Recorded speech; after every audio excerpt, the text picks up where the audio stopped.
Amit sir, should we start? Hello. Yeah, I am Yes, just sir. trying to share my slide. Yes, sir.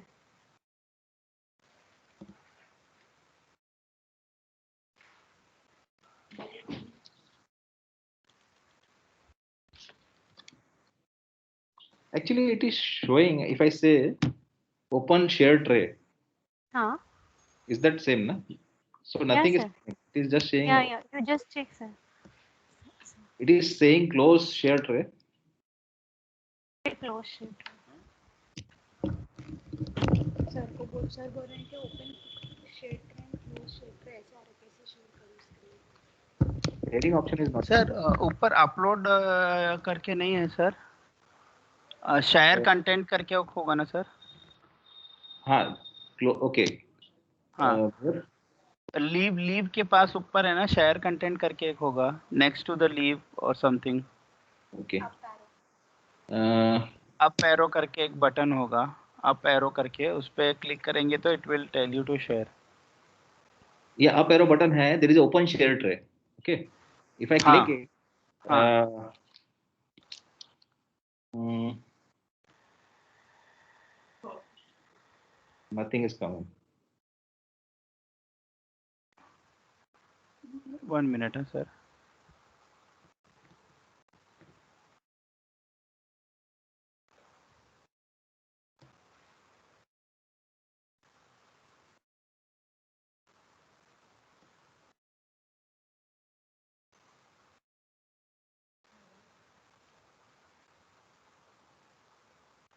Yes, now I can unmute.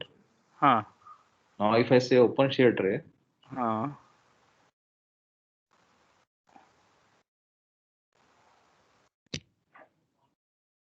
I think there is a. I am using this app. Okay, so there may be problem in app. Can I use my browser now?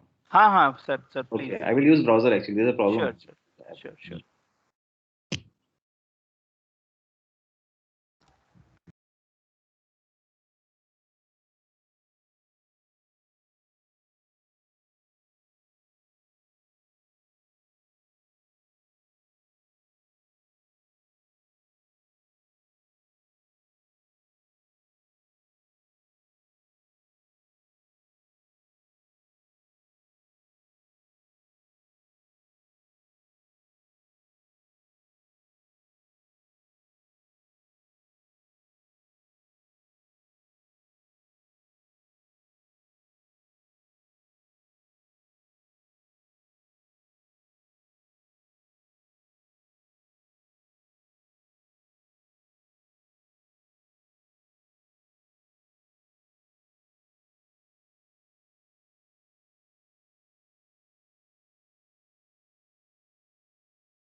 Sir, check.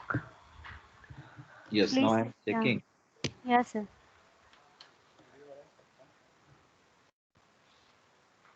Actually, I am using a Mac. So, is it like that? This Microsoft. Oh. So, are you able to see my screen or something? Because if I click No. it, No. We cannot see, sir. you can see my video. Video we can. But slide sharing is not happening. So let me it again open through this app. Yes, sir.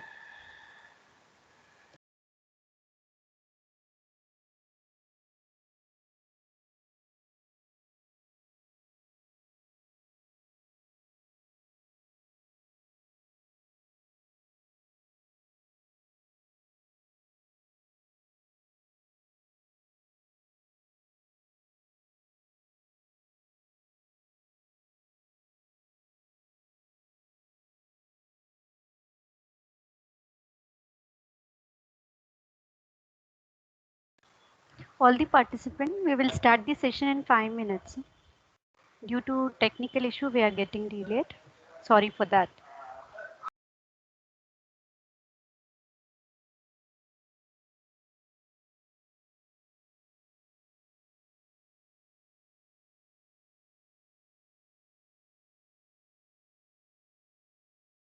Okay. Now I have unmuted. My video is also seen. Okay. So if I say open shared tray, now it is coming desktop window. Your entire screen share.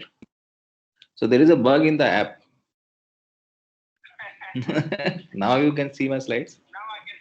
Yeah. So I downloaded this Microsoft app on this Mac. So that is having a bug. So if I do it by browser, it is doing. So are you able to see this? Yeah. Okay. So are everyone able to hear me there? Just a second. I will just. Hmm. Hello. Yes, sir. Am I audible now? Yes, sir. You are audible. I will start with the session, sir. Should I Okay. start, sir? And this slide is seen. Yes, sir. Yes, sir. And It's if I visible. turn it, now you see next slide. Next slide. No, it's first slide is getting displayed, sir. Quantum computing Yeah, for second beginners. slide. Yes, sir. Yes, sir. Okay. Some Yeah. delay is there, Yeah. but slides are turning. Yeah. Okay. So what I will do, I will just stick to that. We can start. Yes, sir. Yes, sir. We'll start, sir. On behalf of Department of Information Technology, Thadoman Shahani Engineering College, I welcome Mr. Amit Saxena, CDAC, Pune. Mr. Amit Saxena is Program Director for Quantum Computer Development in CDAC. With more than a decade of experience, he has played an important role in many strategic and collaborative projects under Government of India. He is playing a major role as the expert member in implementation of National Supercomputing Mission project. He is also working as the member of Task Force for Big Data in Life Sciences appointed by Principal Scientific Advisor Government of India. Since last 3 years, he has taken the new task for development and implementation of quantum algorithms in scientific areas of research. He is working for development of HPC based quantum simulator for implementation and testing of quantum algorithms. He has organized various quantum computing trainings and workshops under the CDAC flagships. He is also playing a key role under the National Mission on Quantum Technologies and Applications as a CDAC representative. Before the start of the session, I just do the announcement for the participant. All the participants, please make a note. If you have any doubts, raise your hand at the end of the session so that we can unmute you and you can solve your doubts with our today's session expert. Okay. Over to you, sir.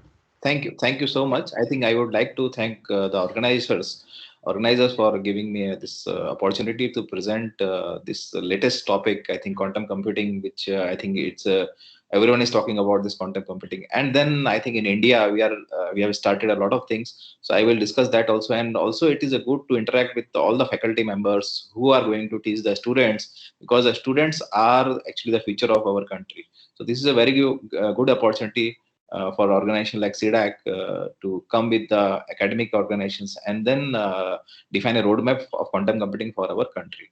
So if anytime I think in this session, if suppose my sound is not there or if any problem is coming, you can call me or even you can say from here. Okay, you can interrupt me at that time. And yeah, because here I am not able to hear. So if there is anything, then you can just call. So I will start. Thank you all of you. So when we talk about the quantum computing, when I say quantum computing for beginners, so people just see that as a joke, because beginners means students and those things. Quantum computing is treated as a very complex subject. And when we talk about quantum computing and quantum related aspects, a lot of people they make it very complex. It is really a complex, but if we understand this it in a very precise way and very planned way, then I think the complexity will be reduced. So my theme of this presentation is that quantum computing is not a difficult thing. It is, we can say it's an easy thing if we understood it properly.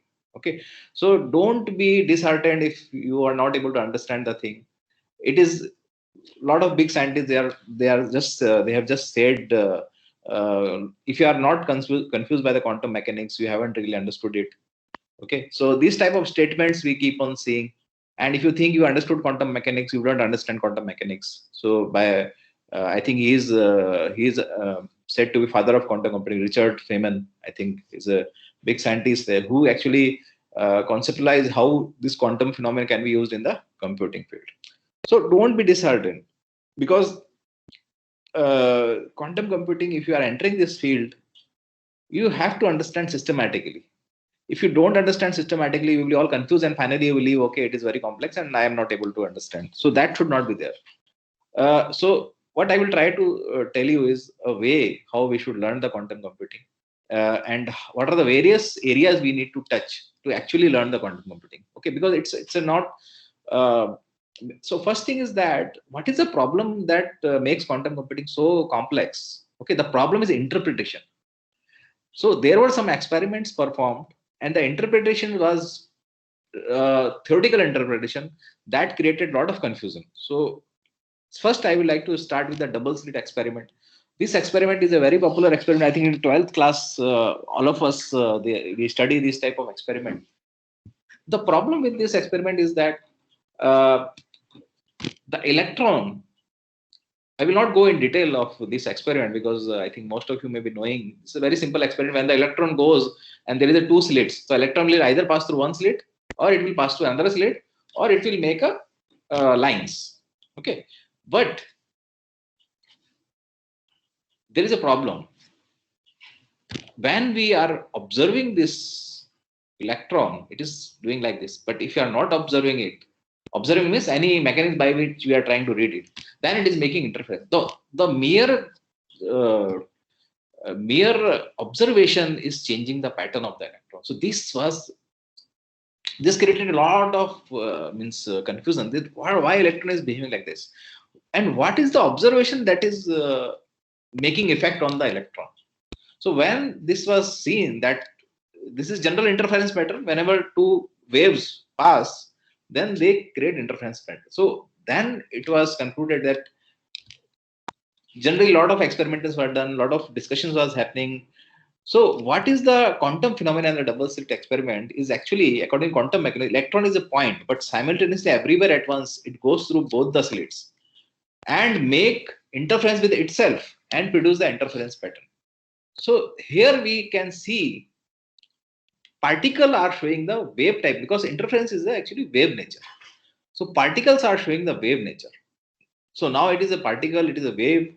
So this is the actually thing that finally came as an interpretation, that this may be a probability wave, this may be a probability wave, and after we observe it, it becomes particle.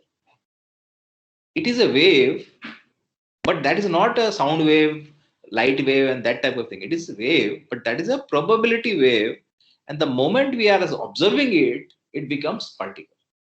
So this is actually interpretation, but finally what is happening is, in the quantum mechanics, when we are observing a particular object, it gives only probabilities. So quantum mechanics is fully based on probabilities. So when we are talking about quantum, so we are talking mostly about the probability. We cannot say certainly that this will be there, this will be there. Like in classical world, we say this object is here. But when we talk about the quantum thing, we can't say very precisely that this object is. So there is a probability of 99.99999% that the object is here. We can say like this. But there is a probability also of 0.0000001% that the object is not here also, and it may be somewhere else. So at every point, there is a probability of the object to be found. This is the only thing that quantum mechanics is. After everything other than that is actually merely interpretation. Okay, and what are those interpretations? There are two main interpretations of the quantum mechanics phenomena that has been validated experimentally. No, these phenomena are actually interpretation, but the experiment, that double slit experiment, is there, and the weird nature of this experiment has been said as like Copenhagen interpretation. They say that it is a wave unless we observe it. So when we observe it, it becomes particle. So wave function collapse, that type of mechanism was said in that. And when we talk about a many word interpretation, it means what they are claiming is that since I am giving a talk here, there may be thousands or millions of other words where I am also giving a talk. And so here I face some technical issue, there I may not face some technical issue. Third world, there may be some other issues. Fourth world, the internet may not be there. So world 1, world 2, world 3, world 4, every possibility is being divided into the world. But these are all theoretical interpretation. There is no scientific experimental proof of these world being really happening. So this is creating a lot of confusion. So according to me, these interpretation, we should just see that as an interpretation. We should not see them as a real scientifically validated truth. Okay. So that there is one experiment that is truth, that is double slit experiment, and interpretation of those are actually not really scientifically validated. Okay. So that difference, if we notice, then only we can understand the quantum, and then we can come out of the weirdness of these things. Okay. So when we are talking about this weird quantum mechanical phenomena, so it is not weird, it is experimentally validated quantum mechanical phenomena, and their interpretation are very weird, in which we have a Copenhagen interpretation and we have many words. There are other interpretations also. You can also make your own interpretation, but one experiment can have many interpretations. Okay. So this confusion should be removed. That then only I think we can understand. Okay. So I have also written one article for in the CSI, so that we can understand very basic things of the this quantum computing aspect. Okay. So when we talk about this history of the quantum computing, it all started with Richard Feynman. Actually, he said that quantum mechanical, this phenomena can be used in a computing, because when we say quantum, it's a mechanics. Okay. So how it came out in the computing? So Richard Feynman suggested that we can make computers out of this. This phenomena is very interesting and we can make. So that's why in 1981 he gave this idea. Then quantum physics, there are fundamental laws of our universe, and quantum computing is actually the idea proposed by Richard Feynman that we can leverage the quantum properties in computation to solve the problem that are unsolvable. That I think with the previous talk, Thampi sir was said a lot of these problems. So those problems can be solved by the quantum computing, which are NP hard and lies in the category of those type of problems. So that's why this quantum computing came out as really a new thing that is really means it can solve the problem that are really unsolvable right now. So a lot of problem is unsolvable or it is NP hard. So this type of problem can be addressed by the quantum computing. Then the algorithms came on. So David Deutsch, actually he published a paper describing the universal quantum computer, and then he gave out his Deutsch algorithm.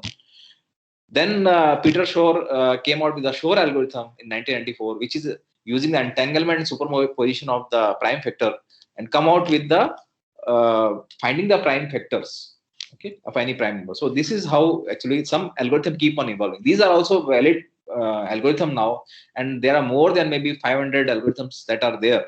I will tell about these things afterwards. So 1996, Love Grover, his Indian origin, American computer scientist, he came out with this very fantastic algorithm, which is like on quantum database search algorithm. Like we have binary search, similarly he gave his quantum search algorithm. It is very, very much faster. So its complexity is under root n, where when we say compared to n square. So why this quantum computing is being heard so much? Because a lot of funding is being done. We see that a lot of like in Canada, D-Wave is a company which came out with the quantum computing. I think it came out maybe in 2010 something. So it's a 210 million funding. When we say Rigetti, it's in United States. Every country is actually is investing a lot in the quantum computing, and our country has also invested. Last budget, our country has given 8,000 crore budget for the quantum computing. Now I think India has to leap this field and come out with, and I think we have to lead also. So we have to leap it and we have to lead also in this quantum computing mission. And I think we have to involve all the research organization of the country. We have to involve all the academic institutes. We have to train our students so that, like earlier we have IT revolution. So similarly, also we need to have this type of quantum revolution in India, where we have to lead and show the country our power of the software development and this quantum computing. So this so when we talk about the quantum computing, it's a very multidisciplinary field. When you talk about a multidisciplinary field, we have to know about some basic of quantum mechanics, then some quantum mathematics, then quantum algorithm, and then quantum simulations. So we have to learn a multidisciplinary things. We can't be expert in all. Okay, so we can't know mathematics, mechanics, but some basic things we should learn. Okay, so we should be knowing about some basics of this, and some mathematical notations also we should be knowing. Otherwise, we will always be confused that what is this and what is this. Okay. So based on that, when we talk about quantum mechanics principle, there are three principles: superposition, tunneling, and entanglement. These principles we should know the basics. So first thing is that when we talk about the quantum superposition, means two things superposed on each other so that it becomes one. If we mix a red color with a blue color and we mix orange color, all the color finally what happens? All the color become in the superposition state. Okay, and finally, can we now take out all the color again back? Okay, no. So finally, we have to observe that color. Finally, if we mix red and yellow, we will get orange. Okay, so we have to observe that things, and finally, what we will get is that time what is the state of that superposition. Okay, so superposition is generally a phenomena where particles, mostly electrons and all those things, they are in a position where they cannot be observed as a separate identity, and when we observe the whole system, we get out one state of the system. That state is the final result. Okay, so that way observation is very important. Unless we observe it, it's all in superposition state. Quantum tunneling is a phenomena which is very important, where generally when one electron passes to crosses the barrier. Barrier is actually voltage potential. When one electron passes the barrier, that barrier stops the electron to pass. Generally in our gates, when we have our MOSFET and those gates, so electron just passes and the barrier is applied. But what if the electron, without passing the barrier like this, it just make a tunnel? So if you want to cross a hill, what will you do? Either you just climb the hill and get down the hill. There is another way. You make a tunnel. You make a tunnel of the hill and get through that tunnel. So the electron, what it does, it passes through the hill without passing the barrier, and this is also a quantum mechanical phenomena. Okay, so electron just make a tunnel and pass through that barrier, and barrier is no more valid because if electron is passing the barrier, it means we cannot apply but that is very seen in very short distances, very small barrier. Okay, not seen at a big barrier. So those phenomena are observed at very small scale. Okay, and when we say quantum entanglement, means when one electron is in positive spin, another electron is in negative spin, they both are in entangled state. Now, if I take one electron here and one electron very far away, maybe one electron on Earth, one electron on Moon, even if I change the spin of one electron, another electron automatically changes the spin. And there is no communication. We don't know what is the communication. Okay. So this is actually, entanglement is mostly used for the communication. Now, I think China has done some satellite where they are using the entanglement phenomena for the quantum communication, satellite-based communication. And they are just using QKD, satellite-based QKD based on this. So these are some of the things that are happening based on these three basic. But we have to understand all this superposition, tunneling, and entanglement very deeply. These are the same phenomena. You can see here that when the electron passes the tunnel, but the barrier is being crossed. Okay. So when we talk about qubit, now what is a qubit? Okay. So like you know in computer science there is a bit. Okay. So am I audible? Means, or am I not speaking to blank screen? Hello. Yes, sir, you are audible, sir. Yes, am I audible? Yes, sir. Okay, okay. So I will continue. So when we are talking about a qubit, so qubit is actually when we say qubit is made of two word quantum bit. So in general computer science we understand bit. Okay. So what is bit actually? Bit is actually minimum information that can be represented. Okay. And that is generally stored in a registers and all those systems. And when we talk about quantum bit is actually it is a minimum unit of the quantum computer. Okay. Now qubit can be either 1 or 0. Qubit can be either 1 or 0, but quantum qubit can be bit can be either 1 or 0.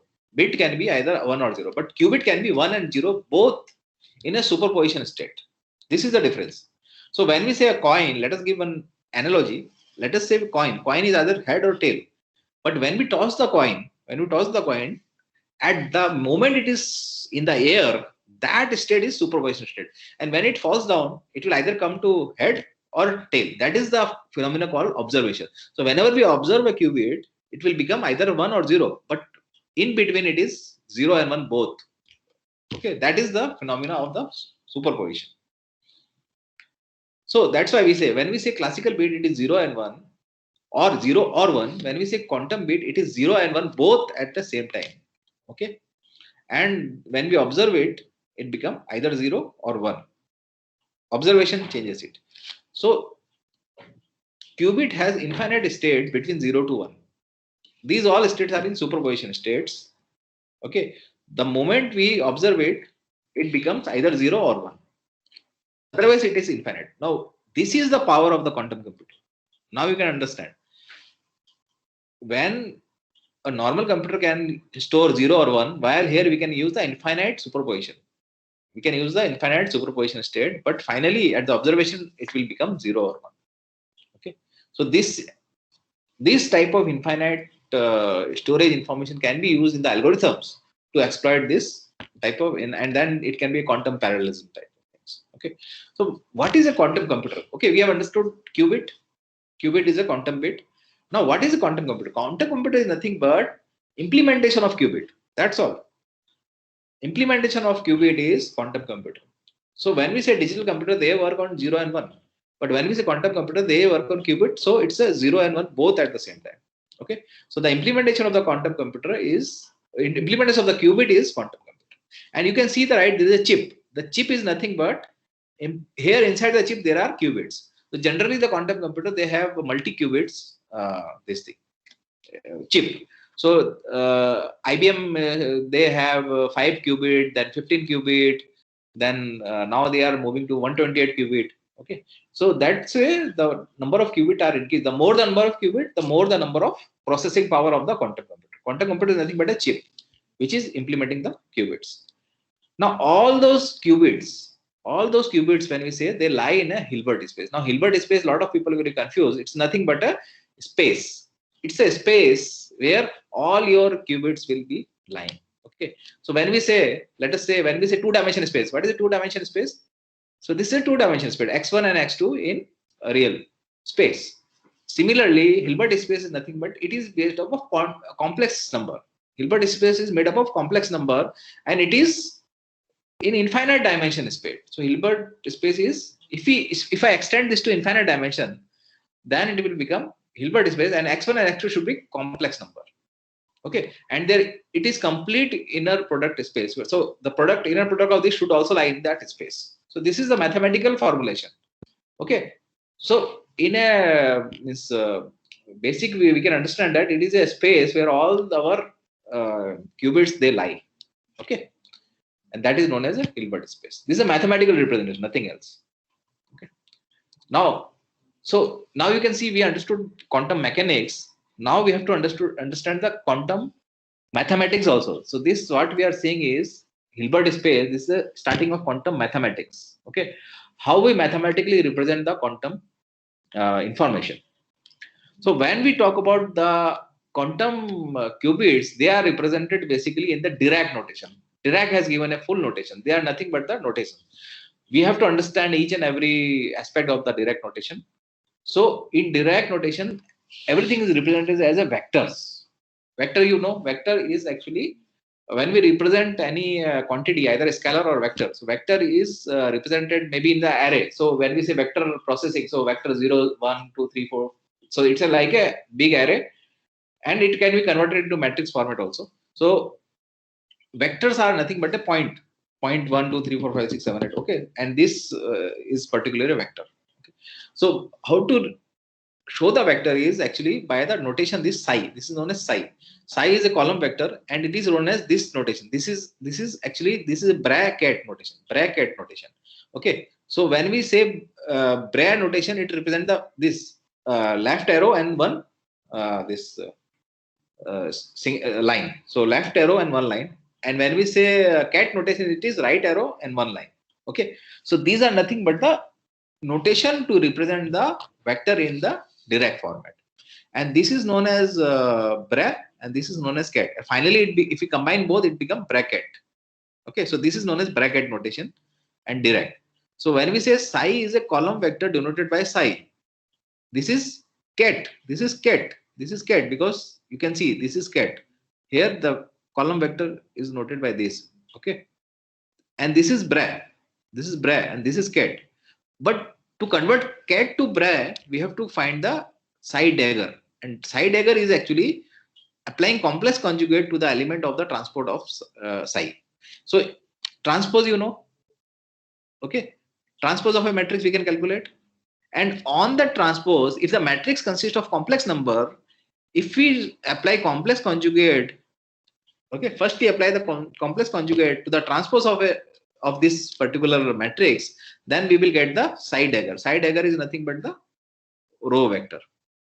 Okay, to convert from cat to row, cat to bra. So this is the conversion law that is being specified. Okay, so psi is a column vector denoted by cat notation. Psi dagger is a row vector denoted by the bra notation in Dirac. Okay, and psi is a unit column vector called cat vector, and psi dagger is obtained by applying complex conjugate to the element of transpose of psi.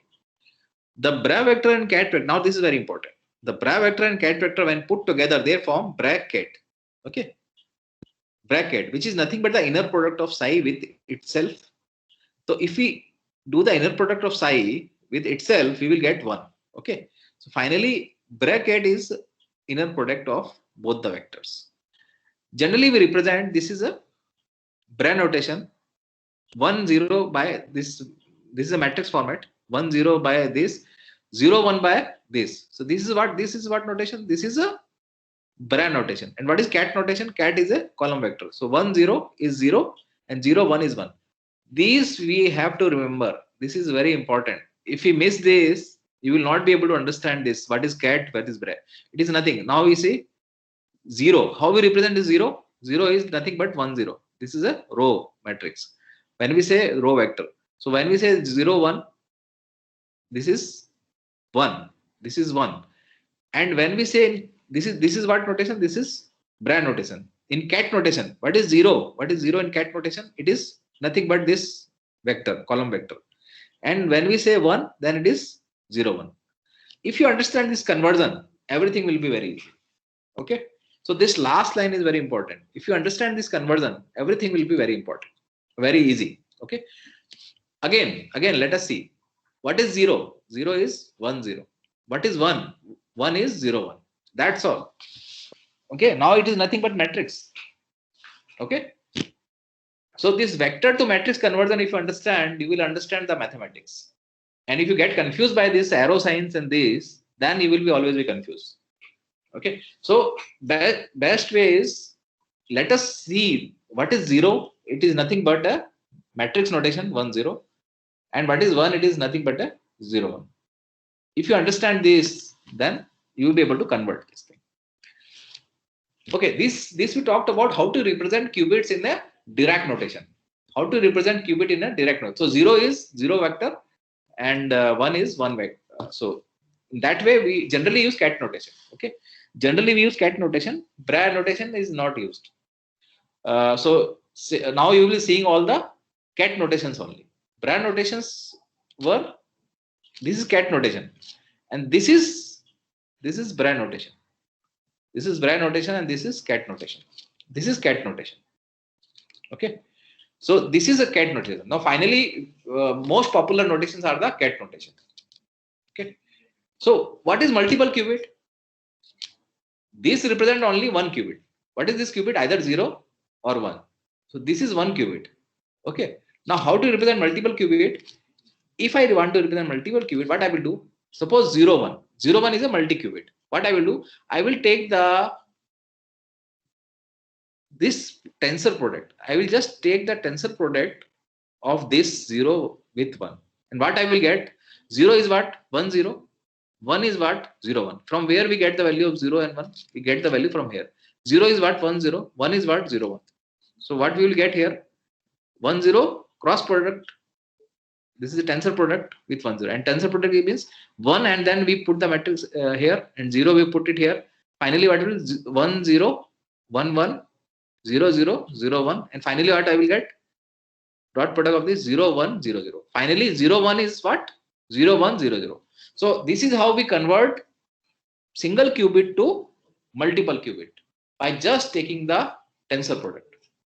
Okay, by just taking the tensor product we get this. So finally what we are getting? 0 1 as 0 1 0 0. Okay, so how to represent single qubit? By cat notation. This is single qubit by cat notation. Generally we will follow cat. You have seen Bra notation, cat notation, but we will follow cat notation. So this is how cat notation matrices are represented. How to represent multiple? Just take the tensor product of the two. So 0 is 1 0, 0 is 1 0 and 1 is 0 1. From here we get the value from here. When I replace this value and calculate the cross tensor product, so this is the tensor product, we calculate it. Finally what we get?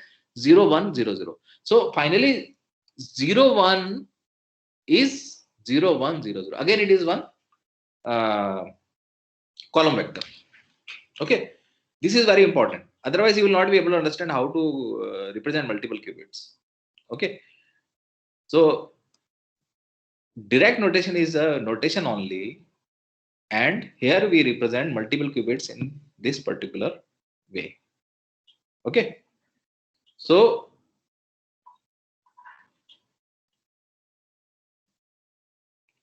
this is how we represent multi qubits.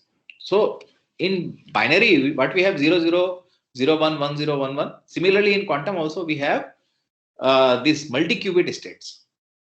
So by using two qubit, how many states we can have? We can have 0 0 0 1 1 0 1 1.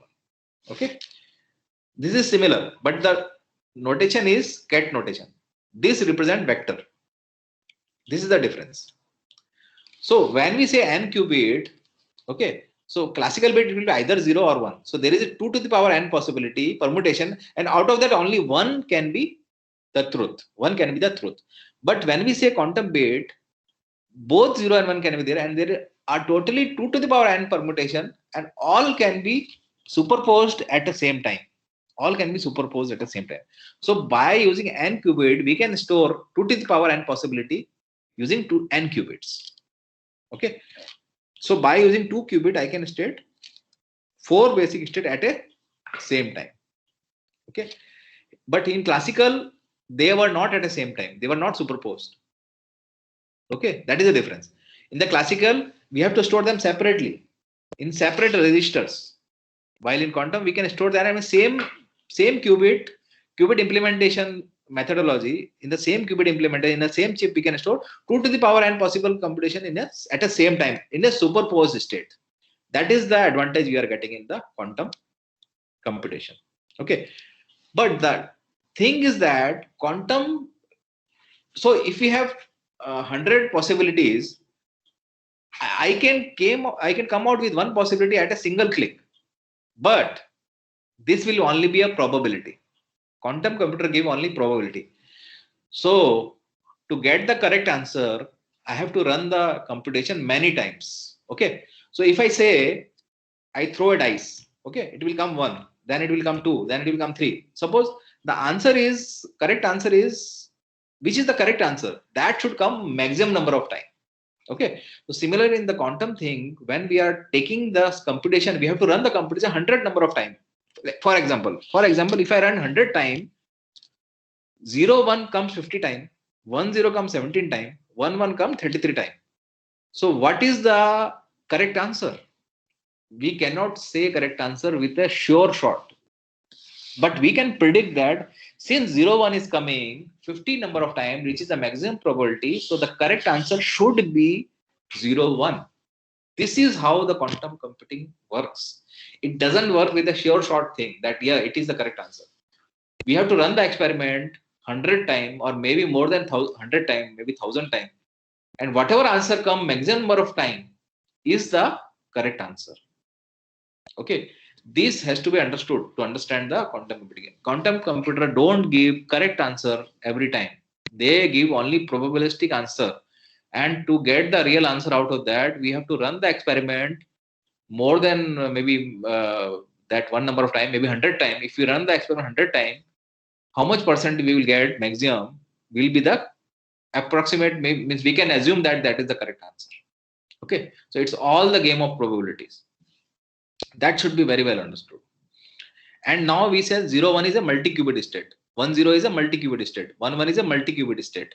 Okay. And if I say only 0, then it is a single qubit state. Again, if I say 0, 0, 0, then it is again a 3 qubit. Using 3 qubit, I can say 0, 0, 0, 0, 0, 1, 0, 1, 0, 0, 1, 0, 0, 1, 1, 1, 1, 0. And similarly, we can have 1 or 1. So that is a 3 qubit state. Okay. So when we say, if I observe a qubit and 77% of time it comes 1, it means the answer is 1 may be correct because it is only probability. Okay. So this is how we represent the qubits. To represent the qubits, we make one vector psi and alpha 0, beta 1. Now when we say psi is a vector, it is a ket vector, and alpha 0, beta 1. So when we say 0 is one state, 1 is another state. 0 is one state, 1 is another state. Now if you observe it, the correct answer can be either 0 or it can be 1. But right now it is in superposition. This is a superposition state. And right answer can be either 0 or 1. But how do we know which is the right answer? So while calculating, we have to say alpha and beta. Alpha square and beta square are the probability. So alpha square and beta square will be probability, and the alpha square plus beta square will be always 1 because the sum of the probability is always 1. So here the alpha and beta are going to play a very important role because alpha and beta are nothing but the probability. Alpha denotes the probability of getting 0. Beta denotes the probability of getting 1. If alpha is more, which will come? 0 will come most number of time. If beta is more means alpha square should and plus beta square should not be greater than 1 because the sum of the probability is 1. And this alpha square plus beta square equal to 1. It comes from a Max Born rule, that is a rule of the quantum mechanics. Okay. So that's how this superposition state is being denoted. That's how this superposition state is being denoted as a psi state. Psi is a superposition state of 0 and 1, where the probability of alpha denotes coming of 0, and probability means alpha denotes the probability of coming 0, and beta denotes the probability of coming 1. Okay, and you know that 0 is 1 0, 1 is 0 1, and then alpha will be alpha. So psi will be alpha and beta. Okay, so 0 is 1 0, 1 is 0 1. So this is nothing but the matrix notation. You can say 1 0 0 1, and then psi is nothing but alpha beta. Okay, so these notations are very important. So this is matrix notation and this is Dirac notation. This is Dirac notation and this is matrix notation. So we can do all the quantum mathematics by matrix only, or we can do all the quantum mechanics mathematics by direct notation. Now it is up to you which method you choose. But generally, most of the people, they do by the direct notations. Okay. But if you want to really understand, you have to go in the matrix notation, and you can multiply the matrix, means dot product, cross product, all those mathematics you have to apply. Now, this can be represented. This psi can be represented on a circle. This psi can be represented on a circle where the axis is 0, y axis is 1. So in place of x axis we say 0, another axis is 1, and alpha and beta are the, so psi is one vector. Psi is one vector here. Okay, and radius of this circle is unit. So same thing can be, this is a mathematical representative of superposition. Same thing can be represented geometrically. This is what? Geometrical representation. So same thing is geometrically represented on a two-dimensional circle where 0 and 1 are the axis. They are called basis vector also. So we have to calculate the psi vector along the basis vector. Basis vector means on the axes on which we want to calculate the result. So if the psi is one vector, alpha is the projection of that vector in 0, beta is the projection on 1. So this is the beta and this is the alpha. Now if I do alpha square plus beta square, that will always be 1. Okay, so based on that we calculate the value of how much psi is toward 0 and how much psi is toward 1. If I move like this, beta will increase. If I move like this, alpha will increase. Okay, so final state after observation will depend on what is the probability of getting 0. The probability of getting 0 is denoted by alpha square, and the probability of getting 1 is denoted by the beta square. So that is the mathematical representation, and this is the geometrical representation of the qubit. This is nothing but the qubit representation in Dirac notation, superposition state notation, and the geometrical state notation. Okay, so this is geometrical representation. This is mathematical representation in the form of Ket notation of Dirac, given by Dirac. Okay, so now we understood what is a qubit, how to represent it, how to represent multiple qubit, and how to represent the qubit in superposition state and also in a geometrical. So this can be taken as qubit is represented as cats. The vector representative of single qubit is psi is equal to alpha 0 plus beta 1, where alpha and beta are the complex probability amplitude of the qubit, which determine the probability of measuring 0 or 1. While measuring the state of the qubit, alpha and beta are complex numbers satisfying alpha square plus beta square is equal to 1, because alpha square is the probability of getting 0, beta square is the probability of getting 1. Finally, alpha square plus beta square should not be more than 1, because sum of all the probability cannot be more than 1. Okay, this is a basic mathematic rule that we are going to apply. So measuring a qubit means we yield the classical value either 0 or with a probability alpha square, or 1 with the probability beta square. So this is the nutshell of all the representation. This is the nutshell of all the representation, where you have to understand the basic Dirac notation, you have to understand the Ket vector, you have to understand the Bra vector, you have to understand the how we represent it. Okay, so this is the basic two-dimensional that thing I have, means how to represent qubit in a superposition state that we have understood. Similar example, now again the same circle. If alpha value is under root 2 by 3 and beta value is under root 1 by 3. Okay, let us take one example. Alpha is under root 2 by 3, beta is under root 1 by 3. What is happening? Which is more probability? 2 by 3 is more. So finally the result is more toward 1. Is this clear? So the thing is, this is what I represented as a 2 qubit. This is what is represented as a 2 qubit.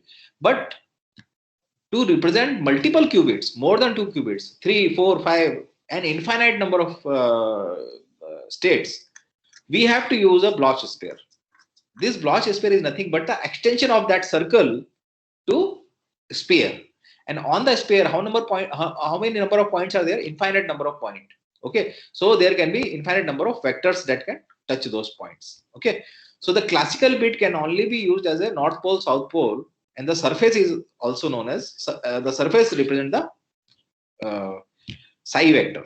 Okay, and finally, based on the radian calculation, means this is the angle. Suppose this is one angle psi, this is the theta, and this is phi.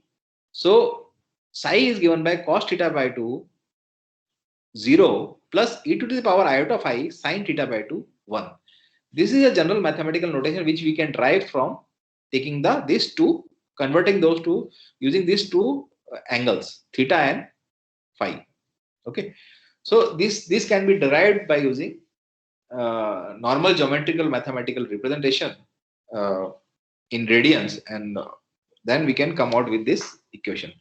So psi is cos theta by 2 0 e to the power I phi sin theta by 2 1. This is more than 2 dimensional. Okay, so when we represent the qubit, so what was this? This was for 2 qubits only. But if I want to increase the more qubit, I have to convert this circle to sphere, and that sphere is nothing but Bloch sphere. So this Bloch sphere is having infinite number of qubits on this, and axis north pole and south pole by 0 and 1.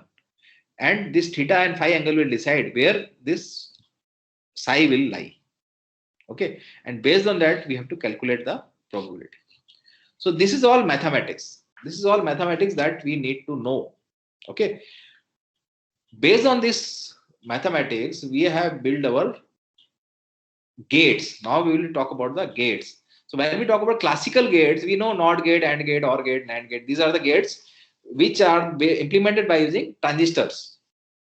And then we have half adder, full adder, and all those things that is made by using this classical gates. But similarly, here also we have quantum gates. Quantum gates are similar to the classical, but the only thing is that they have to be reversible. Reversible means the number of input lines should be equal to number of output lines. Okay, they have to be reversible. This is the law of the quantum gates. Otherwise, they are similar. Then we have Hadamard gate, Pauli gate, square gate, swap gate. So these are the various gates we have to study to make the quantum algorithms. Okay, so this I have taken from IBM. IBM gives one login where you can just log in and you can just start using the quantum computer. They give access to the real quantum computer. And these are all the gates the IBM has given, where you can use the gates and you can implement the quantum algorithms using this quantum gates. Okay, so when we say H is Hadamard gate, as we have already seen this Hadamard gate. When we see this cross type of thing, it is Pauli gate, NOT gate. Then we see square root of NOT gate is this. Then we see swap gates. Then we see square root of swap gate. Then we see control gates. Okay, so these are the various gates, and these gates are just doing this rotation of the psi vector on the Bloch sphere. They just do the rotations and inversion and those type of operations. So finally, our algorithm should be able to take advantage of all these operations and find the final value. What is a quantum program and algorithm? Quantum program at this level, we are at what we can say at not even assembly language. We are at the gate level. In the quantum computing, we are at the gate level. So to design the algorithm, we are using the gates directly. Okay, we are using the gates. So this is actually implementation of Grover algorithm. This is a very basic Grover algorithm. Two qubit. Q0 is a qubit. Q1 is a qubit. So this is a 2 qubit Grover algorithm implementation. Okay.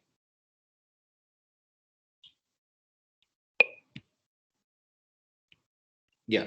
So am I audible? Can anyone confirm? Yes, sir. Yes, sir.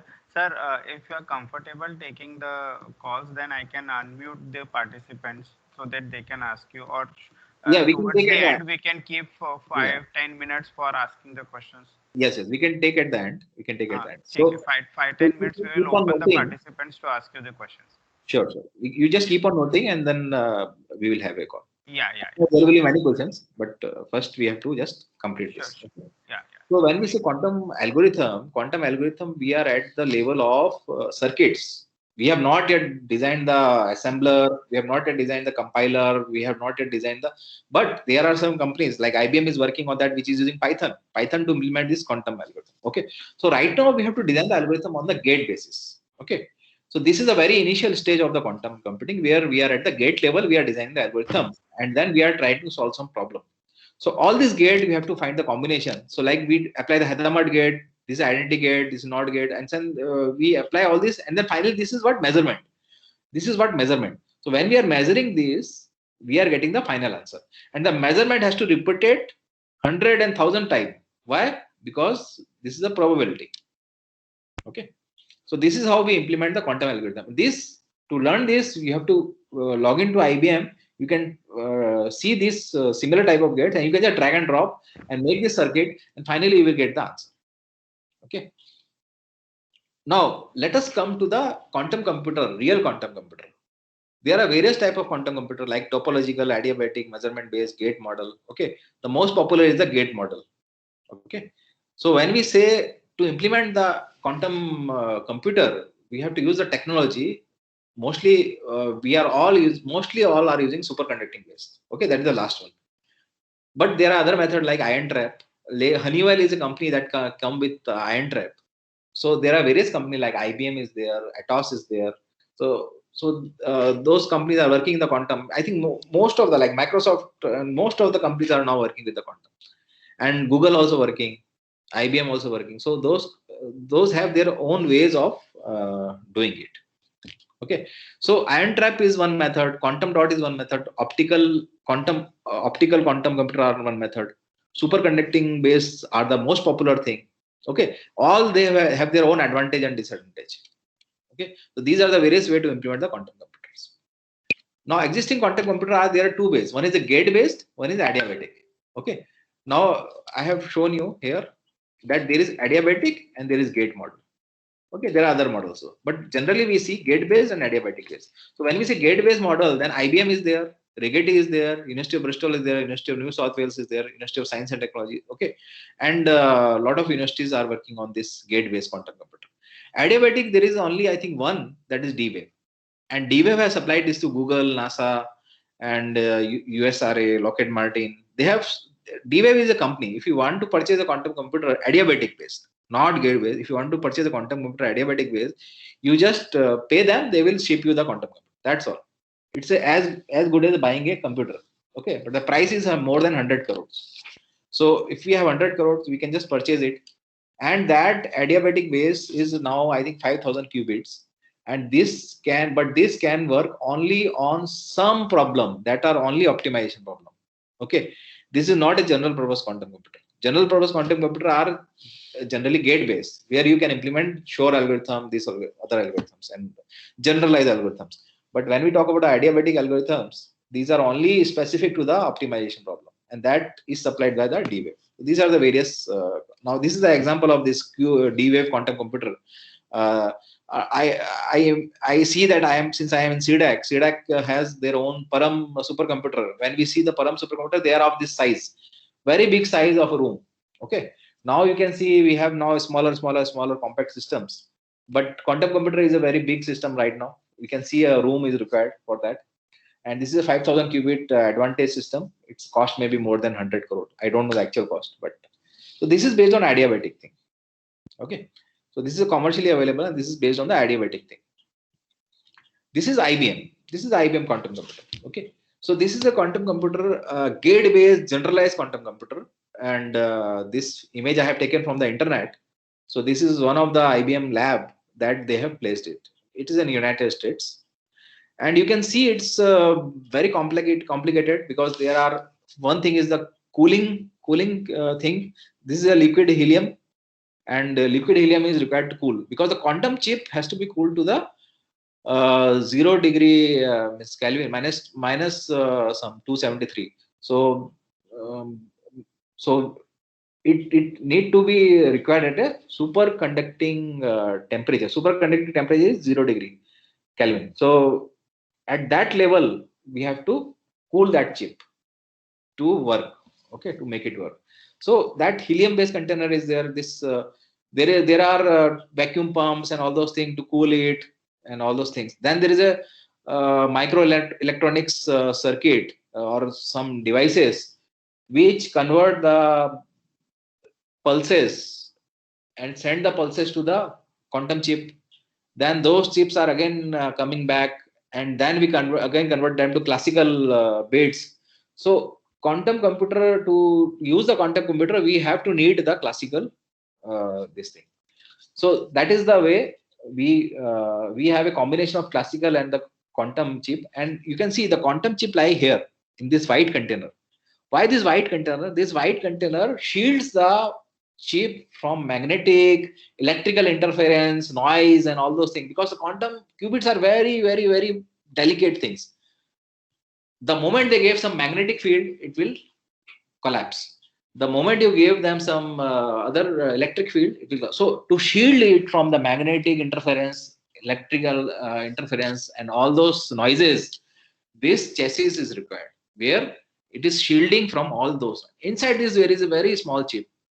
Okay, so this is how actual quantum computer right now, and this is a superconducting based quantum computer. Okay, optical based are also there, but this image is for IBM for the superconducting based quantum computer. The heart of any quantum computer is the chip, quantum processor. So right now IBM has made 53 qubit, and I think it is targeting to 128. Google has already announced it quantum supremacy, and I think it has reached more than 72. Then Intel is also come out with 49 qubit.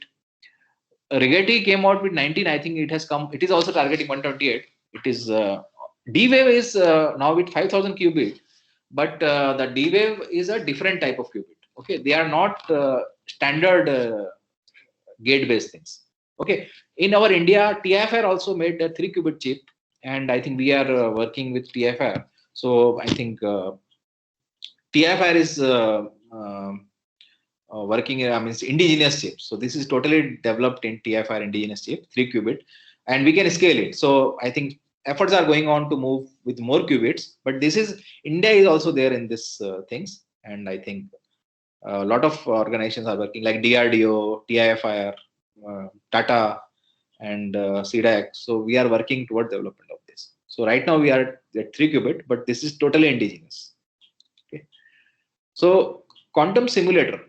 So this is the area actually where CDAC has the expertise, where quantum simulator, because we already have supercomputers. So can we simulate the quantum algorithm on a supercomputer?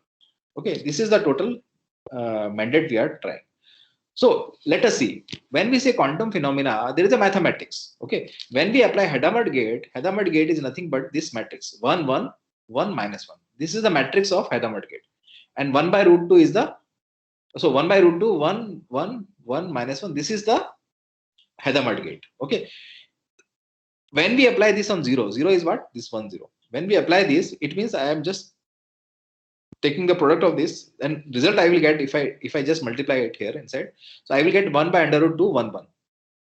This is nothing but superposed state of 1 by under root 2 means if I square it, then what will happen? It will become 1 by 2. 1 by 2 means half probability. 1 by 2 means half probability. So 50% chance of 0, 50% chance of 1. How we do it? By using Hadamard gate. Okay. So as you observe, it is nothing but, gate is nothing but a matrix. Okay. What is this? 1, 1, 1 minus, it is a matrix. Now, if I do matrix operations on these supercomputers, if I do the matrix operation on the supercomputer, can I do all this matrix operation? Yes, I can do. But what is the limitation? What is the limitation? The matrix, if I grow it 2 to the power, suppose if I have 1 qubit, then what I require? 2 to the power 1. Very simple. If I have 2 qubit, then what I require? 2 to the power 2. If I have 3 qubit, then 2 to the power 3. Now, if I keep on incrementing it power, you can assume it. Okay. If on a chessboard, I put 1 rice grain, I double it on second, again double it on third, again double it on fourth, I would require 18 quintillion on the 64th board.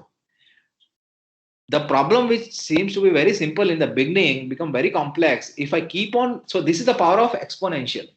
Whenever you find exponential, you always be aware that exponential is very big. If I keep on doubling it, finally I will need to get around 1 trillion metric ton of gains to fill the 64th, means to fill this total chess by using this formula. Okay, so that's why even the fastest supercomputer will not be able to go more than 100 qubit. More 100, I am saying very more. Right now we can go with 50 qubit. 40, 41 are the implementation that we are having. 41 maximum. 41 qubit is the maximum implementation of this. But really you want to work on the quantum thing, you need a real quantum computer. But we can't wait for the real quantum computer because right now they are in 50 qubit, 40 qubit. And simulator also in 40 qubit range. So can we use the simulators? So that's why I think we are working. So these are all the quantum simulator platform that we are using. So these are all nothing but library, open source library. You can use it. You can implement the simulator on your laptop also. Okay. So IBM Qiskit. IBM Qiskit is very widely used tool. You can just go and download. It's open source. Okay. When I say IBM Qiskit, it is actually not IBM Qiskit. It is Qiskit. IBM is supporting it. It's open source Qiskit, and IBM is supporting it. That's all. So, but the final license is open source license. So you can use it, you can download it, you can freely use it, you can install on a laptop, and there is other simulator also. So to start with, we can start with the Qiskit. Okay, we can download it, we can just run the Qiskit on our local systems. So Qiskit is a good start, and if we use Qiskit, then I think we can work on it. So how much time do I have?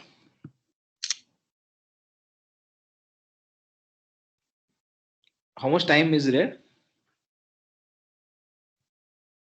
Sir, up till 1:45 is the session. So you can include if you want the question answer session in that. So I will try to complete it so that we can give more time on the question. Maybe 5-10 minutes we can keep for questions. No problem. So Qiskit is actually the implementation. Qiskit is an open source quantum computing framework where we can use the leverage on the quantum processor, and then this is open source. You can just download from the GitHub and you can start using it today. But if you want to start using on the cloud, you can just go to IBM cloud, and you can just log in there and you can start using the quantum computer there right now. 5 qubit is right now available. 15 qubit is also right now available.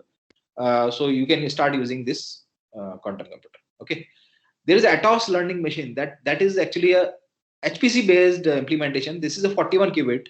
So we are having it in our CDAC. We are having this machine. We have a close collaboration with Atos, and we are working with Atos, and they are our technology partners, and we are doing a lot of things with them. So this is really a good machine.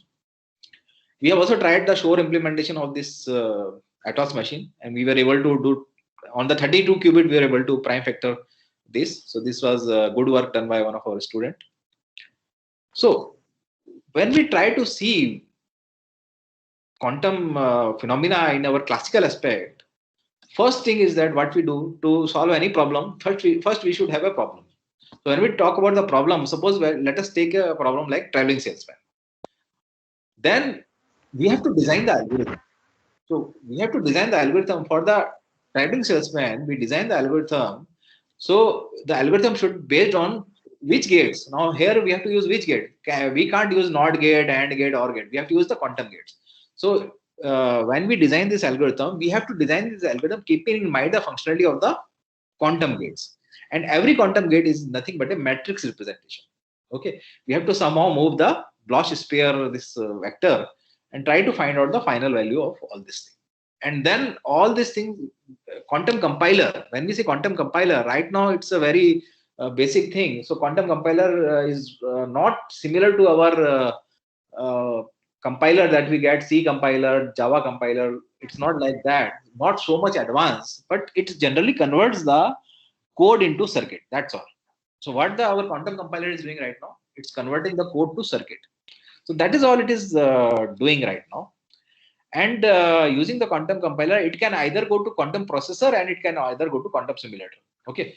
So when we say quantum processor is the real quantum processor, it is now very rare because only IBM and those companies are having. I have shown you the quantum processor. So that is very rare. You have to just go to IBM and then you can, and there is a long queue. You will get maybe 2 or 3 days after it will be executing. Execution will not take time, but wait will take time. Okay. And then we can, yeah, please. No, sir. No, sir. Okay.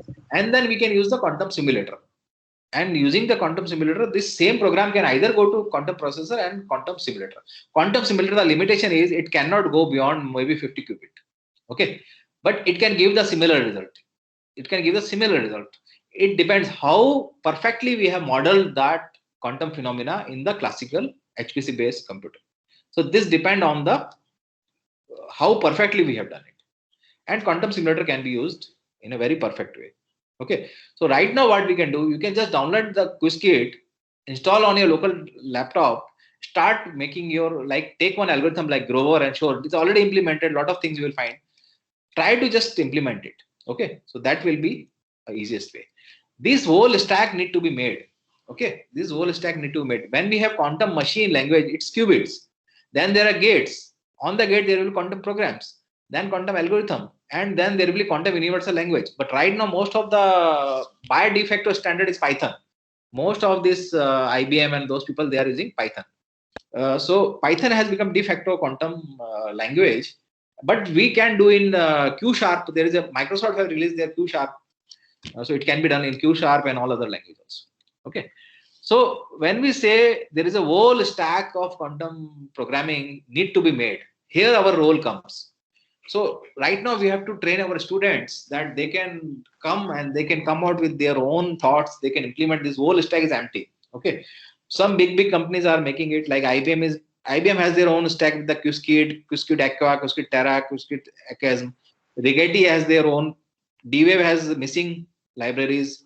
Xanadu is one Chinese company. I think they have Strawberry Fields, Blackbird type of programming language platforms.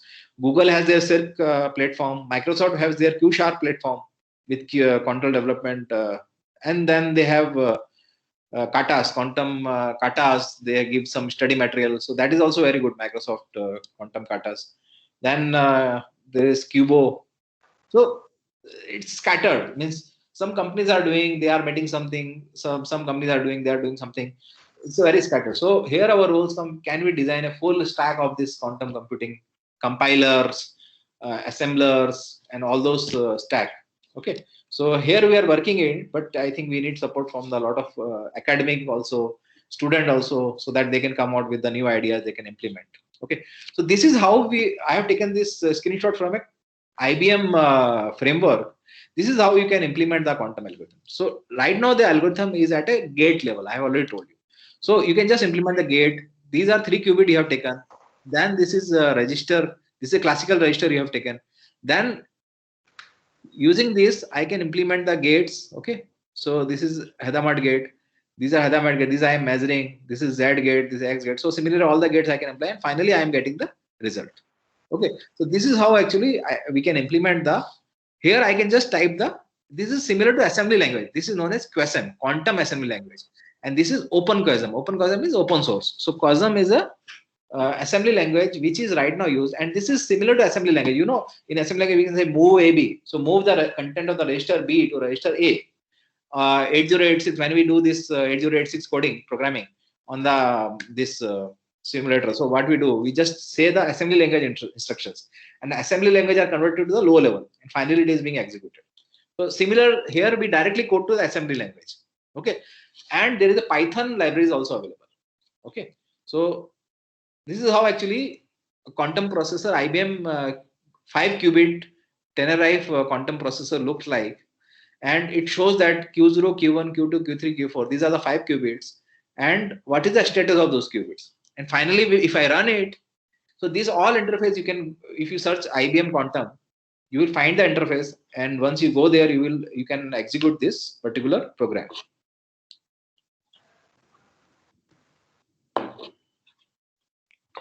So this is how actually we make the quantum program right now. We have to make at the gate level. Directly going and dragging and dropping the gates. Okay. And these are the some standard algorithms that are already implemented, and this is the circuit. So algorithm is nothing but a circuit. So when we say Deuce-Joseph algorithm, it's like this. These are Hadamard gates, okay, and then we are trying to find out how to find the deterministic classical computer solve this. Then there's a quantum Fourier transform. So generally there is a normal Fourier transform, fast Fourier transform, and then there is a quantum Fourier transform. This is faster than this, because when we say QFT, it requires only its order of complexity is only log n, where Fourier transform is n 2 to the power n. Okay. So it's a big advantage. Then there is a Shor algorithm. Shor algorithm is implementation of prime factor. Shor algorithm finds the prime factor, and inside it uses the Fourier transform. Okay. So it uses the Fourier transform, and finally, when we see this complexity is in this particular bracket, so it is also very less complexity than the actual prime factorization algorithm. Okay. Then there is a Grover algorithm. Grover algorithm, it is searching. Suppose I have n number of value, and if I want to search some value, so what I will use binary search. Binary search is a optimized where I can divide it. Okay. So in a classical computation, it can be solved in order of n. But here in Grover algorithm, it is under root n. So this is really getting a very good advantage. So why under root n? Because I have to repeat the experiment. You know, in the quantum, we have to repeat the experiment. If there is a one value, I have to repeat it 100 number of times. So if I say 1, 2, 3, 4, 5, 6, and so I have to repeat this algorithm 100 number of times. Finally, whatever I will get, maybe maximum number of time, so that will be the correct answer. So in that way, we have to repeat this, and the complexity is only increasing by the repetition of flux. It is because in quantum, in one shot you get the answer. Answer you get in one shot, but that answer is correct or not, you have to repeat the experiment more than 100 times. Okay, to get this here the repetition time is under root n. So you have to repeat the experiment under root 10 times. Finally, you will get the correct answer with the maximum probability. Okay, so this is very important concept. In quantum, we don't get any answer in a first shot. Okay, we have to run many number of time, and after running many number of times, sometimes I will get the probability of 0, sometimes I get the probability of 1. If we multiple qubit, then probability of 0 0, probability of 0 1, probability of 1 0, probability of 1 1. And again, if more qubit, then probability of 0 0 0, probability of state 0 0 1, probability of state 0 0 1, 0 1 0, 1 1 0. So now it depends on the number of qubit, how many complexity you are going to increase in your algorithm. But we have to run it definitely more number of time, and whatever state is repeatedly we are getting is the maximum probability state, and that may be the correct answer. Also, that is not confirmed. Sometimes quantum computer can give you incorrect answer. So that phenomena we have to see. This is the basic difference between the normal classical computer and a quantum this thing, because we don't get the answer in a one shot, we get the probabilities only. We have to repeatedly repeat the probability to get the correct answer. That may be the answer which the maximum probability. Okay, this is the concept. So this repeat on under root n means I have to repeat this experiment to get the answer. Okay, and that answer may be the correct value which I am searching. Grover algorithm is searching. Okay, that answer may be the correct value which I am searching. Okay, now you can just go and Google search. You can say quantum zoo. There are more than 450 algorithms that are already implemented, like searching, sorting, and those type of algorithms. Now, whatever we have in classical, there is a classical algorithm and there is a corresponding quantum algorithm. So, with classical algorithm, there is a corresponding quantum algorithm with every this thing. Okay, so that way. This has been implemented in the form of quantum zoo. Zoo means where we keep all the animals. So this is a quantum zoo. So we have all the algorithms. So it is a quantum algorithm zoo, and it has been, I think, managed by Professor Stephen Jordan. So from Microsoft Quantum, I think.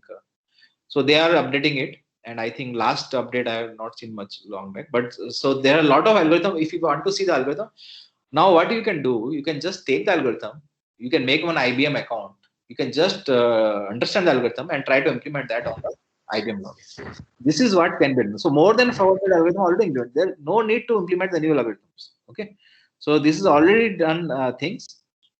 Now, why we want this quantum? Why we want this quantum computing? We want to solve the grand challenging problem in the area of medicine, in the area of. I think just before that, I think Sir has given a lot of good insight where the quantum computing can solve this problem. So I will not touch much about that because already I think a lot of things has been discussed where the quantum algorithm can make impact. So these are the climate forecasting, means weather forecasting we can do, how the climate is going changing. So all those things I think we can do. Biology has a lot of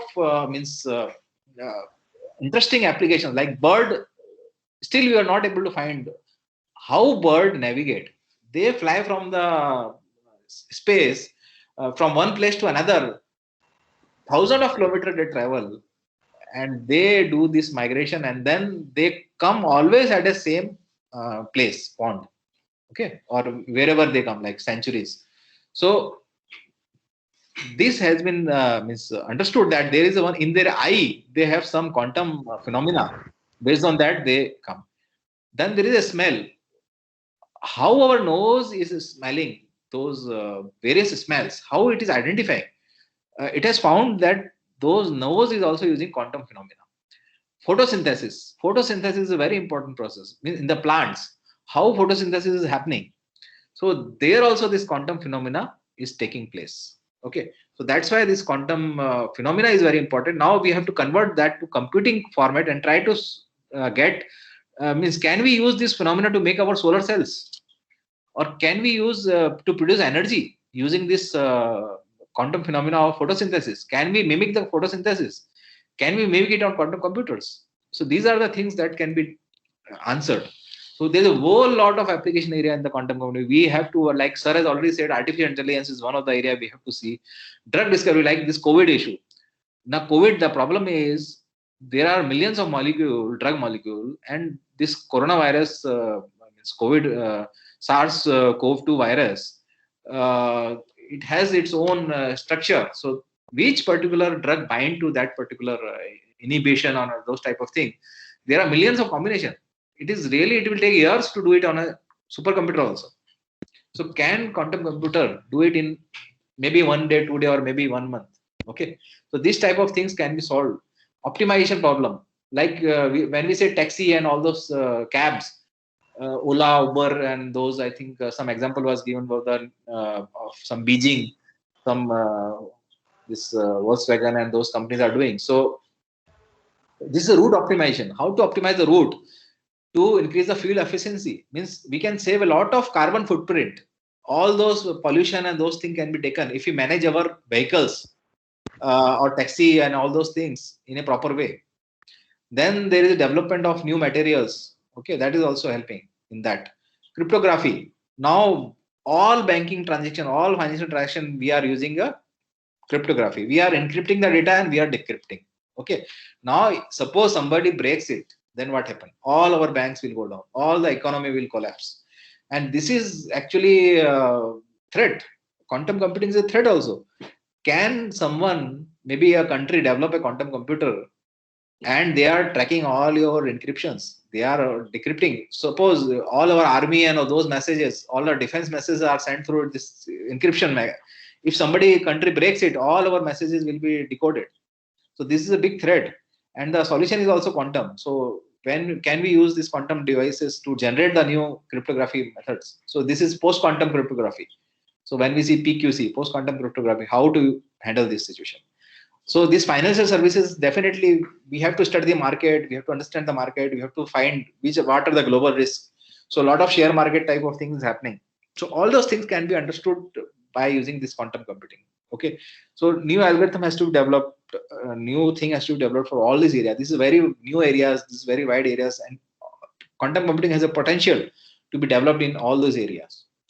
Okay, so I think with this, I think I complete my presentation, and I have just touched the maybe tip of the iceberg. Okay, I have tried to give you the overview where you have to go. I've just tried to touch the tip of the iceberg. All these slides, if we again keep on exploring, these can again result to 100 more areas. Okay, so if I say artificial intelligence, this itself can lead to 100 of other areas. So this is just overview. You choose an area. First, you make sure that you want to work in quantum computing. Okay, first you decide. Second thing, you want to train your students in the quantum computing. Okay. Third thing is lot of funding opportunity is there as a NMQTA program, National Mission of Quantum Technology. Okay, so that is by Government of India and 8,000 crore has been allocated. Now you have to collaborate with a lot of institutes and come out with some idea, and then you propose to the ministries, the Ministry of IT and DST. Those two ministries, if you propose, then that can be funded under that funds.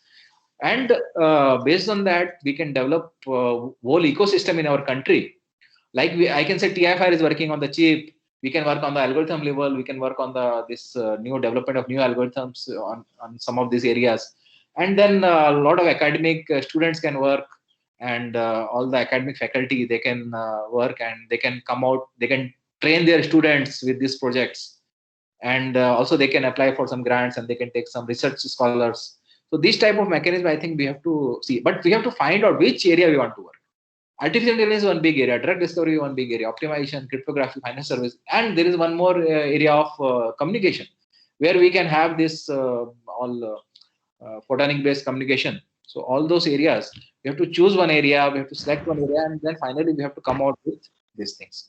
Okay, so I think without this thing, let me take the questions. That is, I think, Yeah, I will, yeah.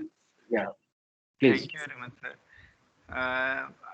It was very nice. First of all, sir, in such a short time, has agreed to be a part of the FDP program and to be delivering the talk. And he has packaged the entire preliminary concept so nicely, making the base for the entire session very, very nicely, sir. So we thank you very much for delivering such a nicely packaged and arranged session to build the base that is required for the entire FDP, as well as to enter into the quantum computing for those who are very new to it. So again, I would like to ask the participants to raise their hands if they want to ask any questions.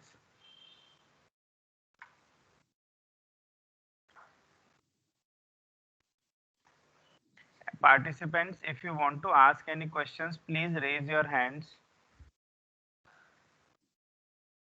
1 minute. You can unmute one of the participants. Yeah, I'll unmute them.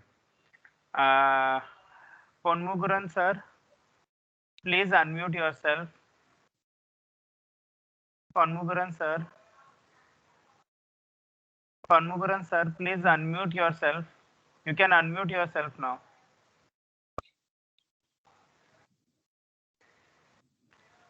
Deepak Jana sir. Deepak Jana sir, you can unmute yourself.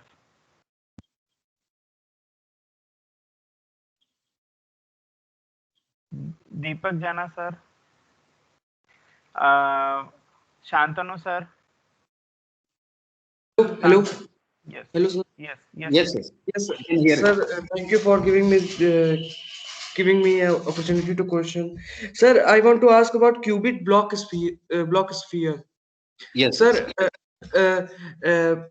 in quantum representation, you have told about alpha and beta, through which we can represent qubits. Yes. In circle also there are infinite points. In sphere also there are infinite points. Then what's the sir, please? Yeah. So actually, in circle, you have this axis, 0 and 1 axis. But suppose we want to make 0, 0, 0, 1, 1, 0, 1, 1. Okay. Okay, Then sir. Okay. axis is, so if you want to go 0, 0, 0, 0, 0, 1, so then it all lies on the sphere. So sphere is selected for that. And sir, then if I want to make 0, 0, 1, 0, and so on and so forth, then we need more and more high dimensional. Yes. Then you can have two Bloch sphere. Okay. You can have system of Bloch sphere. Then you get one Bloch sphere representing one set and another Bloch sphere.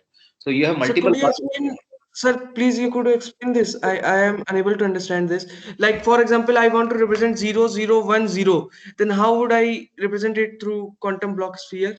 Actually, 0010. main thing you remember means so you said 0 0 0 0 1 1 0 1 1. Okay, the most important part in quantum is the basis vector. Basis vector, we call this as a basis vector. Okay, basis vector means uh, Like X and Y axis and yes, yes, x and y axis. So here we have 0 and 1 axis. Okay, so Yes, for sir. the if I say 4 na 2 qubit, then it will be 0 0 0 1 1 0 1 1. Then how many axes are there? Means 4. So this what will happen? Your final result will lie somewhere on any of these axes. Yes, Okay. sir. Yes, sir. Yes, So sir. where the probability will be more, so we have to represent that in a some type of spherical thing. Okay. So Yes, we sir. have to, so now that psi vector will keep on means projecting on all the axes. Finally, the projection where the probability is more will be the final answer. So this is actually we have to understand. There are a lot of apps also coming. If you go to mobile now, you just Yes, sir. type in Android Bloch sphere. Okay. So Okay, to sir. imagine actually it is difficult. To imagine, I can't also say in words. If you want to really see how it is working now, you just go to Android, just say Bloch sphere, you will see one app. So there you will move the value, the pointer will automatically move. There you will understand very much because seeing is believing. Okay. Okay, sir. So I cannot express much in the words, but if you see that, then only you will understand. Okay, But that is sir. Two more questions are there. Can I ask, sir? yes, yes, Can I? please. Sir, Yes. sir, that talking about YDSE, Young's double slit experiment, I have read about one experiment that is single photon Yes. experiment or single electron experiment. Like uh, I throw one electron today and then one electron tomorrow and one day after.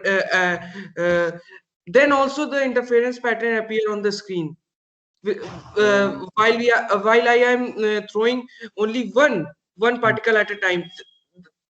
Yeah, Then how actually, many this interference I can have be? heard, but I have not heard this one day after or 2 day after that. I have.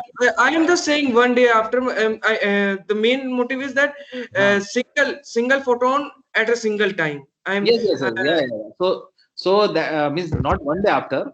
Like suppose you are doing experiment. So even if you say single electron, na, so yes, sir. the electron will pass through both the slits. Single So electron pass through it's both. feel absurd, sir, that one particle, yes, it's probability wave, it's a probabilistic wave particle, but Yes. doesn't it feel absurd that Yeah, yeah. I know it's a very weird phenomena. It is not fitting our common sense. That's why this quantum is so means exciting because yes, sir, this right, is sir. nature. This is nature.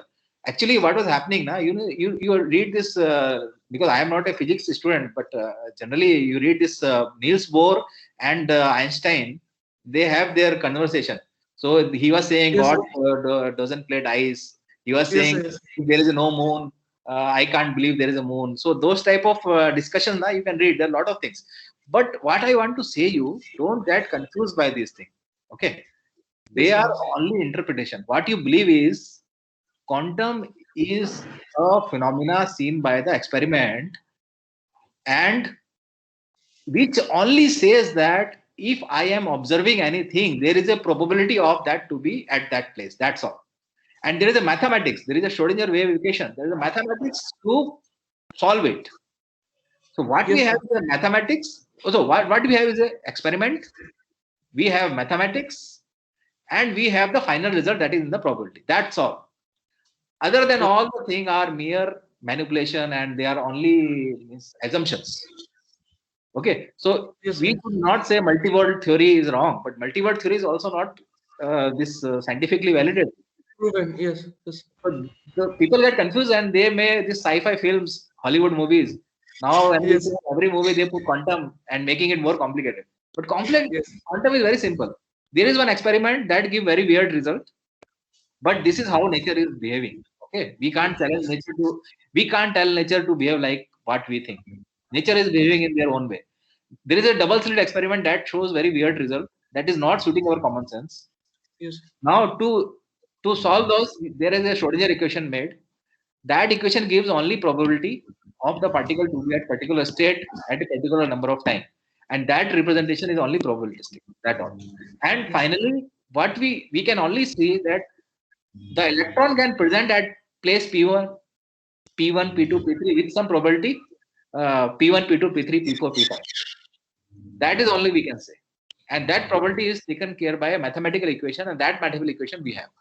And that is so correct that right now this Schrodinger equation, we are not able to prove it wrong. That is always correct when seen experimentally. That's all we are having. And this many world theory and this Copenhagen and all those things are just interpreting. Okay, they are not sci-fi. Yes. So that is what I wanted to make clarify. Yes. Pon Murugan sir, please unmute yourself. You can unmute now. Pon Murugan sir. Hello. Yes, yes. I am re-asking, sir. Sir, we will teach taught about quantum gate, na sir. That's all. Yeah. We will be taught about quantum gate. Yes. I think quantum gate somebody will take care. So, but you can just go to Wikipedia, just search quantum gates. You will see there are not many gates. Hadamard is the most important gate. C0 is the important gate. That's all. If you and then there are the this all those gates which are just moving the vector in the Bloch system. That's all. So if you understand these three phenomena, the gate is nothing but a matrix. You should remember all the matrix, and whenever you are applying the qubit, you have to multiply that qubit with the gate, and final result is that. That's all. Yes. Deepak Jana sir, you can unmute yourself now.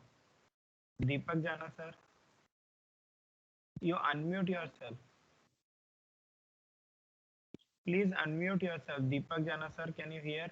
Or can we take in chat? There is no chat. And Okay. ठीक है sir. Yeah, so I think time is already over. Yeah, sir. So this is long. I think we can keep on discussing full day. So I think. Thank you, sir. Thank you very much for kindly accepting our invitation and delivering such a beautiful talk, sir. We will definitely try to associate with you in near future, sir. Sure. I am also looking forward because I am interacting because in CDAC we are working with the quantum roadmap. So we need help from all the academic institutes of India. So let us make our country proud again. That is what we are doing. Okay. Sure. And we need help of students also. Thank you so much. Thank you for giving the sir. opportunity. Yeah. Bye. Bye, sir. Thank you. Participants, the next lecture the next session will start from 2:30 p.m. onwards, which will be delivered by Vivek Gawane sir. Again, he is also from CDAC and he will be talking on the topic evolution of computational architecture. Okay, so till then we will just close the session.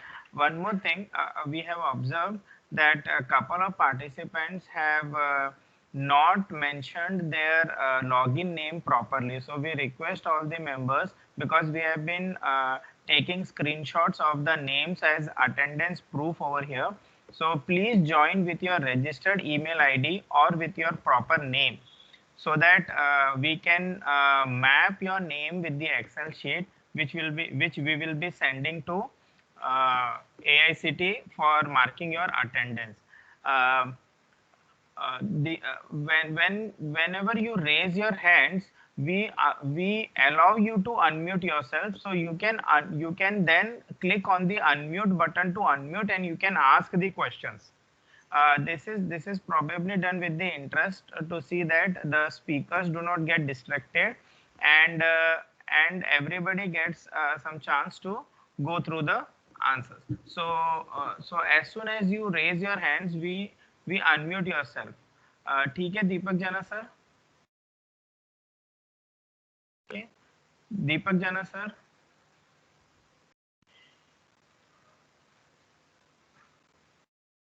So that is what is the thing. Yes, Ram Babu sir. Ram Babu sir, you can unmute yourself. Good afternoon, sir. My name is Ram Babu. My name is Ram Babu from Hyderabad. From Hyderabad, sir. Yes, sir. Good afternoon, sir. Sir, in the name, shall I mention the name or email ID? No, anything. Email addresses will do fine, sir. Okay, sir. Actually, we log in with email ID only, sir. Yeah, sir. because we are logging through the email ID, na, so the email ID is coming, that is also fine, sir. That is in fact much better than the name, but let it be, because we are taking screenshots and saving the screenshots and then uploading the attendance on the AICT portal. Okay, sir. And one more thing, sir. Can you enable Yes. the chat, sir? If we have any doubts, we'll post in the chat. Okay, sir. We'll just ask, sir, and we will try to do the needful to interact it. Okay, okay, sir. Thank you, sir. Yes. Thanks. Anyone else, sir? Deepak Jana, sir, are you here? Pawan Murugan, sir? दीपक जाना sir has written कि his I think button वो चल नहीं रहा है उसका. Just check. Mute Okay. नहीं हो रहा है. Okay, Unmute. one minute. He has actually lowered his hand, so. नहीं तो he has written in WhatsApp. अच्छा, एक मिनट है. If he unloads. Hello, Jain sir. Jain sir, आप you can unmute, sir.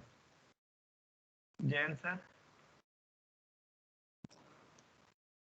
Jain sir, please unmute yourself. Sir. Jain sir.